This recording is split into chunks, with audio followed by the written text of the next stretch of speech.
as the introduction, we're presenting an app using Integrative app producing an optimal path for the vessel in order to reduce the impacts of cargo ships on the environment. Oh, oops, sorry. So my name is Chenyu. My co-author is Dr. Sun, and I'm from Seisho School, and he's from the California State Polytechnic University. So just go over some stuff we'll be talking about today. So first, we'll be talking about the issue of shipping caused emissions. Then we'll be talking about some sort of previous solutions that have been attempts to address this issue. Then we'll be addressing why a new solution is needed. And then we'll be addressing our actual solution. And then we'll be breaking it down into three parts, where the physics simulation, genetic algorithm, how we altered said algorithm to fit our solution, and then how we test it to demonstrate the effectiveness of the solution and assess its performance through different environments. Then I'll be demonstrating our results and data, and what does this data represent. And then lastly, we'll be taking some questions and talking about the purpose and use cases of this application. So let's get started. So you must be asking, what is shipping cause emission, right? So we all know what cargo ships is, right? Every day we buy goods from Amazon, we get natural resources from other countries, we trade. The world is as connected as ever, right? Cargo ships handle 80% of the world trade volume, and 90% of traded goods are carried through the seas every day. However, they also cause 1 billion metric tons of carbon dioxide per year. And 3% of global emissions in 2022 was caused by CO2 through cargo ships. And the rate of pollution is set to increase every year by 120%. So this presents our society with a key issue, right? The rise of global consumerism with more and more goods every day from developed countries where everyone's trading, right? We need trade, but we cannot do so with the increasing emission issue. That's what we're trying to solve today. So there's two types of previous solutions, right? There's slow steaming, which is basically the idea, if you go slower, you use less emissions, right? But the issue with this is that if you go slower, that means more cost, right? More cost means that everyone's costs increase, right? You lose profit. That's why it has not been widely adopted. Right? Another solution is alternative fuels and propulsion systems, right? This includes adopting modern sailboats or using eco-fuel, right? Hydrogen cells, also these kind of solutions, right? But the issue here is that there's a lack of technological maturity with these solutions and a lack of investment in modern countries, right? So because these solutions are reliable, people haven't been investing in them. But if we don't invest in these solutions, they will never become reliable, right? So what we need here is a transitional technology, right? Something that takes us from fossil fuels to these green technology, but without causing a complete breakdown of the system while doing so. That's why a new solution is needed, right? Our new solution needs three things in our opinion, right? We need to be both effective environmentally and financially for these companies. We need to have an easy transition and installation to avoid costs and be easy to operate so as to promote adoption of such said system. So here's our solution. On cargo ships, there is environmental data which is needed to operate said cargo ship. So we're taking that data and creating a physics simulation based on fluid dynamics to create such simulation, and then we provide the simulation with an AI brain. This brain will look at the simulation and produce an optimal path, right? By producing the optimal path, we avoid things that usually require us to use more fuel, right? If we make everything most optimal, we can cut fuel costs by around 30%. By cutting this cost, we can reduce emission to a point where we can reduce emission and buy us time so that further solutions could be adopted. So then once the simulation and the AI brain figures out an optimal path, it is then applied, right? This could be applied both manually and through an autopilot, which would allow us to be more flexible to different ship types. And then once the path is applied, we can gather new data, create a separate simulation, and the system will continue to operate on its own. So let's talk about the physics simulation. The physics simulation, while it looks simple, it takes environmental data and provides the brain with a system it can understand, right?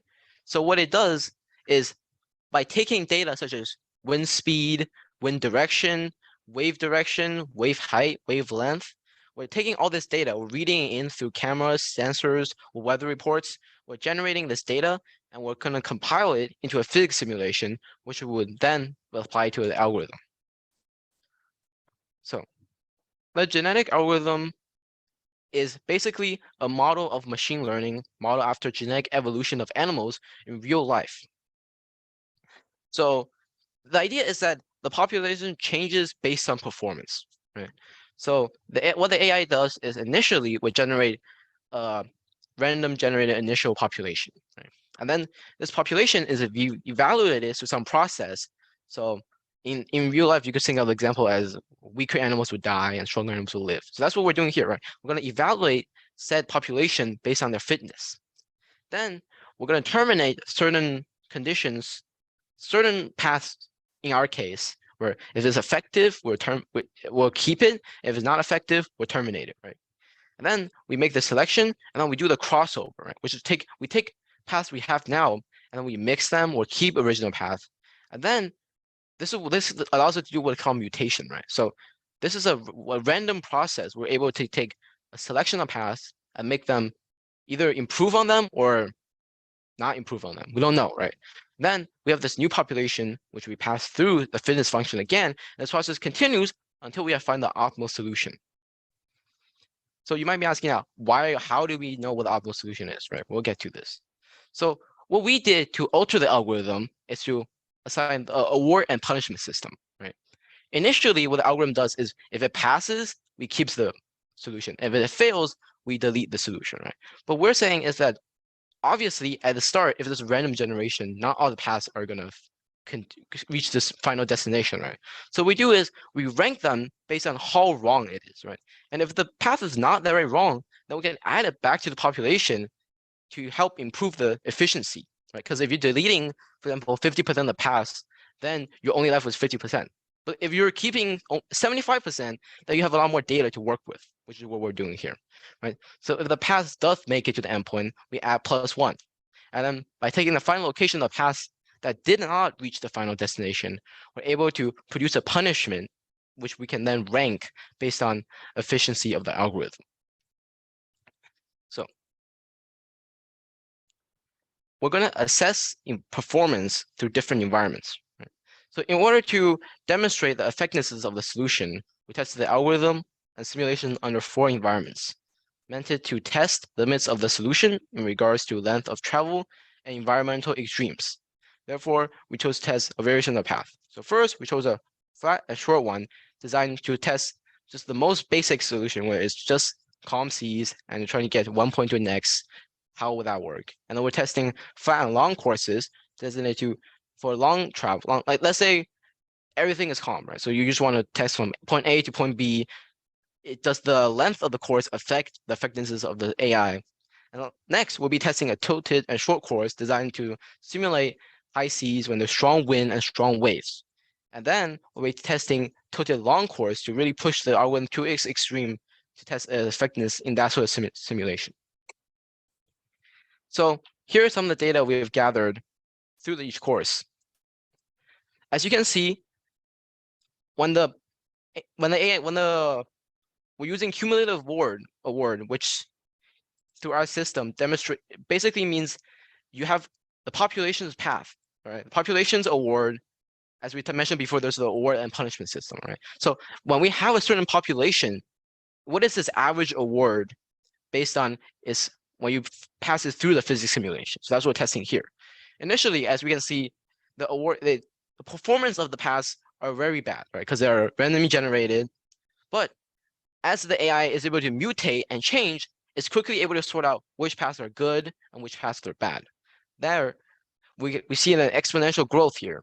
And then we see a plateau, because the 1 represents that we have found the optimal path, right? So the plateau tells this AI that it has found the optimal path, and then we can pass it on to further uses, such as the autopilot or the manual implementation of such set path. So this data, looking closer, we are able to find that usually the random paths start at negative 0.5 points, which means it is being punished. And then it's able to increase exponentially, as I said, for 100,000 K steps where a step is basically a mutation that we've been doing. Then it reaches plateau around 1 point award, which means that most or all paths generated have reached the target we want, showing that the paths generated for all environments are appropriate and effective. So the goals of the paper is to serve as sort of a proof of concept for transitional technologies, which we think is a technology that allows us to go from fossil fuel to green technology, but not both, right? We are taking existing technologies to improve them so that we can transition to other technologies. So we think that other potential areas of further development and research includes most of transportation, or just we believe it just serves as proof of concept for any technology that we would like to use that involves fossil fuels or green technologies. Yeah, thank you. I'll take any questions.